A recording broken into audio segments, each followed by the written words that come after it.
Over the next 7 weeks on my YouTube channel, I am going to be taking you through a mini course of the private practice workflow. Now, what is a private practice workflow? Basically, what it is all of the admin procedures for your client journey from start to finish. So if you think about everything that you need to do for a client from when they first inquire with you until they finish with you, all of the procedures in there are what I call the private practice workflow, and there are 7. So the first one is the inquiry. The second one is onboarding. The third one are the regular bookings. The fourth one is communication.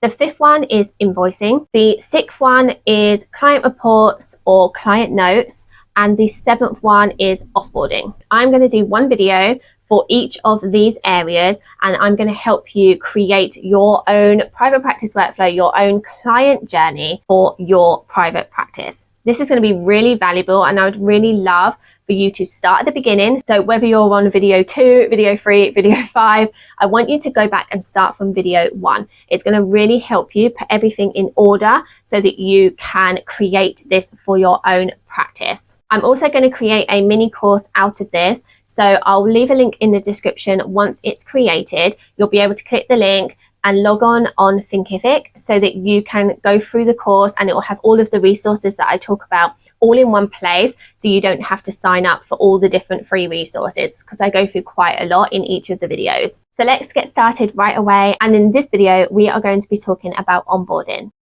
In today's video, I'm actually going to do a screen share of a presentation I created of how to create a smooth onboarding procedure, because there's actually quite a lot to onboarding, and I think it's one of the most important procedures that you can put in place for your private practice. Now, if you've got the private practice workflow document, you will see that onboarding actually comes last. So you're going to skip this section, do all the other things, and then you're going to come back to onboarding. But I don't want you to skip this video. What I want you to do is I want you to watch the presentation. I want you to have a think about all of the things that I talk about within the presentation, and then you can come back to it once you've done everything else. So don't skip this video and go straight to video 3. You can definitely make some decisions about things like your therapy agreement, your intake form, how you're going to store things, using the master client list, all the stuff I talked about previously and what I'm going to talk you through in this presentation. So I hope you enjoy the presentation. I hope you find it really useful, and I'll see you after. So I thought it would be a really good idea to do this video as a workshop type video, so with slides, because I do think that the onboarding process is quite complex, really, with lots of moving parts. So I thought it would be easier for you to follow along, make notes and things like that if you had some slides. What I'll also do is give you a copy of the slides in the description below, so you'll be able to get that along with the private practice workflow free resource as well. Okay, so let's jump straight in. So first of all, what do I mean by onboarding?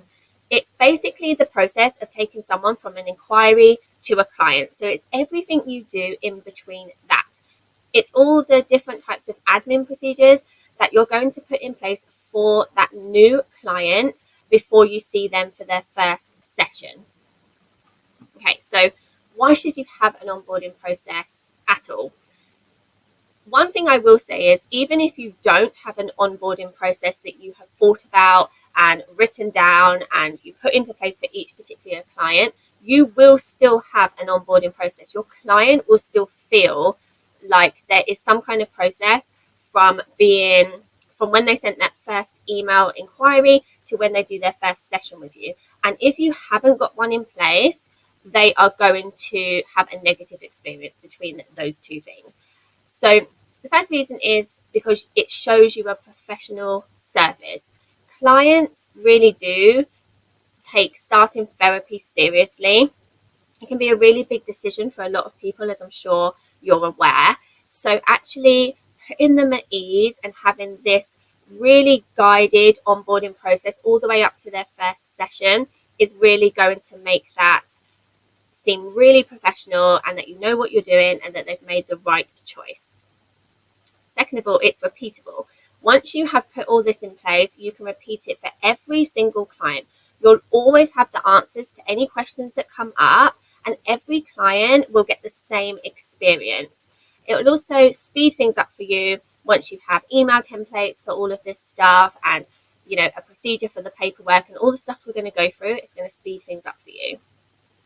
It reduces overwhelm for the client. Like I said previously, it does take a lot for somebody to start therapy. So anything you can do to get them to their first session with reduced overwhelm, reduced anxiety, all the things, is going to really help you. And I have a video on my YouTube channel called How to Reduce No-Shows and Cancellations. And actually, that's a really good video to watch as well, because that's really going to help you with regards to getting your clients to their first session, as well as how to reduce them going forward as well. So I'll link that in the description below too.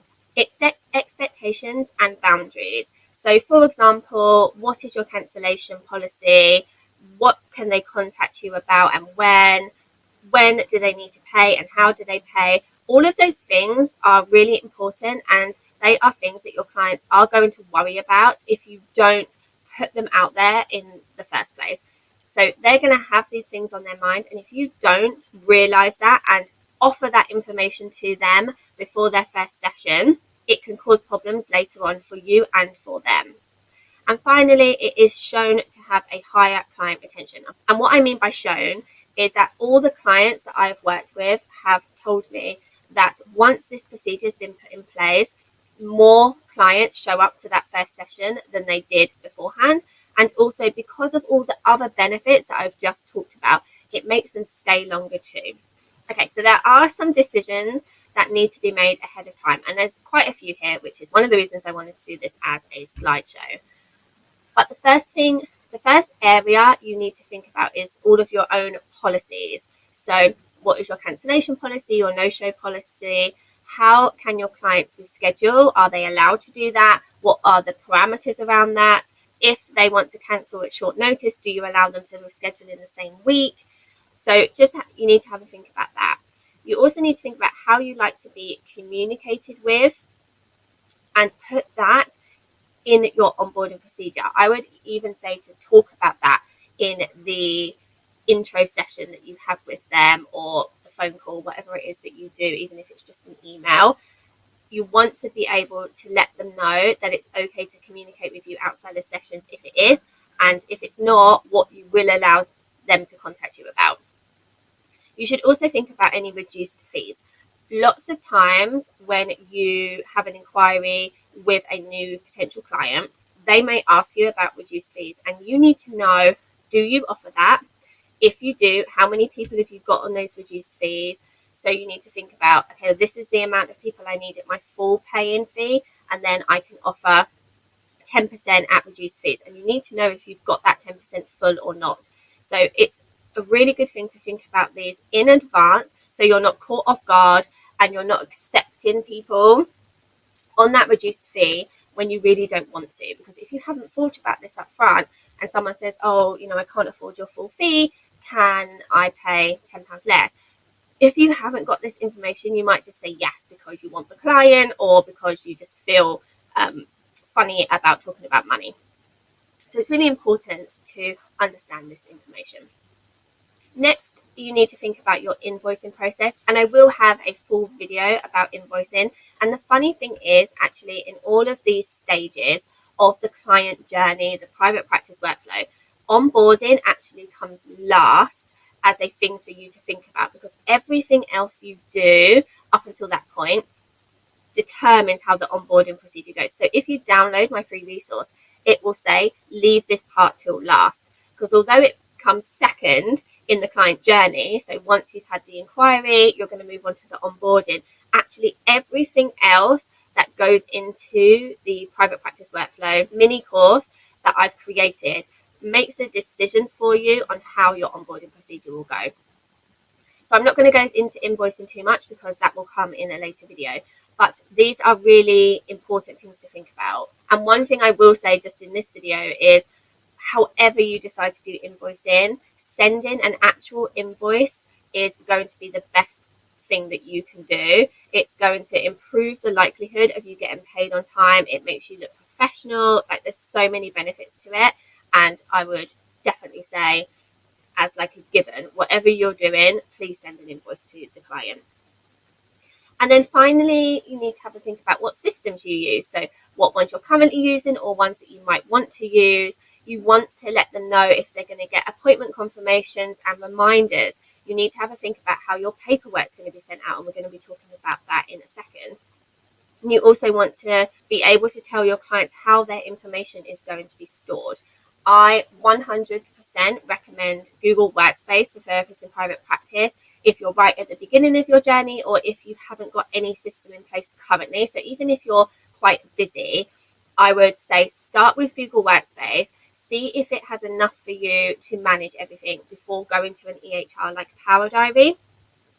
So if somebody has nothing, I'll always say, right, let's get you onto Google Workspace first, because that's going to put in so many of these procedures for you. So highly recommend that. And again, I'll leave a link for Google Workspace. And I have so many resources on my YouTube channel about why Google Workspace is great for therapists in private practice. But these are some of the decisions that need to be made ahead of time, and some of the things that need to be in your paperwork. So let's talk about paperwork. You should have onboarding paperwork for your clients. So this can be some kind of therapy agreement or contract, however you want to word that. You should have all of the information I've just talked about should be in some kind of agreement with your clients. And then you'll also need additional paperwork, such as a client intake form, which is going to collate all of their personal details, like their name, address, emergency contact, GP, if you take that kind of information. So all of those things you need to send your clients ahead of time, and you should request that they complete it before your first session. With regards to paperwork, if you want something that is a done for you, and basically you just input your own information onto the paperwork, I would highly recommend Tamara Howe's private practice paperwork. And again, I'll leave a link in the description for that too. But that has everything you need ready, done, lawyer approved. So you can buy that and just insert your own policies and procedures, but it will give you a step-by-step of what you need to think about. So if you don't have paperwork covered, I would highly suggest checking out her paperwork. Now, a few things that you need to do though. So the first thing is you want to make it easy for the client. And by easy for the client, you want to make sure that they can complete this really easily. So I would suggest either sending it out on a Google form or using Signable. So if you use Google Forms, what you're going to do is transfer the information from, Word or Google Doc and put it onto a form where they can easily tick to agree that they have read and understand all the information, and then they can easily fill out their intake form. Or you can do that on Signable, where you basically upload your Word or Google Doc to Signable, add in all of the text boxes and things like that for the client to complete, and then it's really easy for them to complete that. One of the benefits of Signable is that they have automated reminders, so you can set that up where the system will remind the client every 2 days, 3 days, whatever it is that you want to set them up, whereas Google Forms, you can't do that. However, a benefit of Google Forms over Signable is that if you make a very small change, so let's say every year you up your fee, it's very easy to update the Google form. Whereas with Signable, you would have to update the Word doc and then re-upload it and then do all the templates again, which can take a little bit of time. So it is kind of a one and done. Once you've done the template, it's ready to use for all clients. But if you do make small changes, you're going to have to redo the whole process again. If you want to use an electronic signature platform, Signable is the one that I would go for and recommend, because you can do a pay-as-you-go version, so you only pay when you need to use it. And in private practice, you don't have a ton of new clients all the time. So if you're made to pay like £10 a month, you're probably going to waste quite a lot of money. So that is the one I would go for. But if you already have Google Workspace, I would 100% recommend using Google Forms, because it's just so much easier to update and it's all in one platform. So if you're already using Google Workspace, it's already there for you. Okay, once the paperwork is completed, you're going to need a place to securely store your client information. And again, I love Google Workspace. It's GDPR and HIPAA compliant. You get loads of apps within Google Workspace that you can use and are necessary for therapists in private practice. So you've got the Google Forms like I talked about. You've also got Gmail, which is the best email platform out there, I believe. You also have the Google Drive, which is what I'm talking about here, with securely storing your client information. With the Google Drive, you basically can just upload anything to the cloud, and you can organize that, add client folders, and put all the information in there, so it's really easy to find that information as and when you need it. I also have a free resource called the Master Client List, and this is basically a Google Sheet, so it's a spreadsheet of all of your clients. So it would have all of the main information.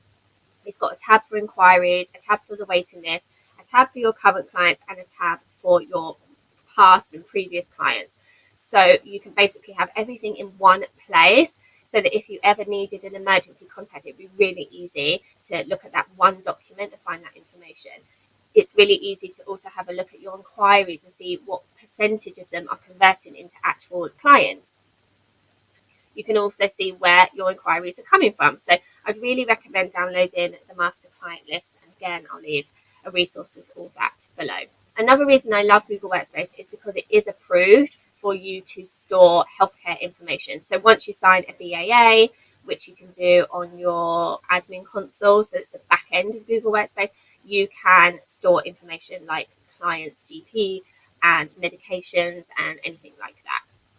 You would need to pay for Google Workspace, but it also gives you a professional email as well, so that can also make you look more legit, and there's loads of reasons why having a business email account is going to benefit you. So here is my recommended onboarding process. So the first step is you've received the inquiry from a potential client and you want to add that to the master list.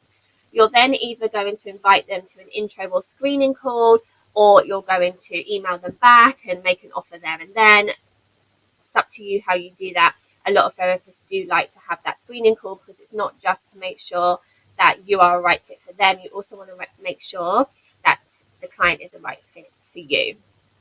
So have that initial call, and in that call you do want to talk about the things that I've mentioned before. So you definitely want to mention your fee, and you want to understand if their availability is going to fit in with what you have available. So you want to actually talk about what session you can offer them. I wouldn't leave that till later. I would make sure that you are agreeing that there and then on the screening call, saying this is the session that I can offer you. So either they'll say yes, I want to start in the call, or maybe you want to give them a couple of days to think about it, and they will then email you and say yes, I'm ready to start.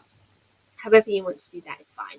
The next thing is you want to send a welcome email. This welcome email is really important, and it's going to have a lot of information in it. So what you want to do is pull out some of the information from your therapy agreement or therapy contract and put that right there on the email. So that will include things such as the first appointment detail, when and where it is, or how they're going to get their Zoom link. You want to remind them of the fee and the cancellation policy. You want to attach the invoice and make sure that they pay for that session in advance.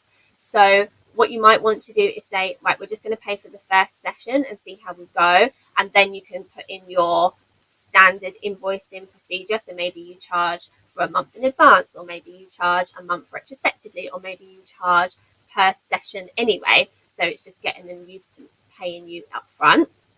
Whatever your invoicing procedure is, make sure you outline that, but make sure that you send an invoice for this initial session. You do want to make sure that they pay you in advance.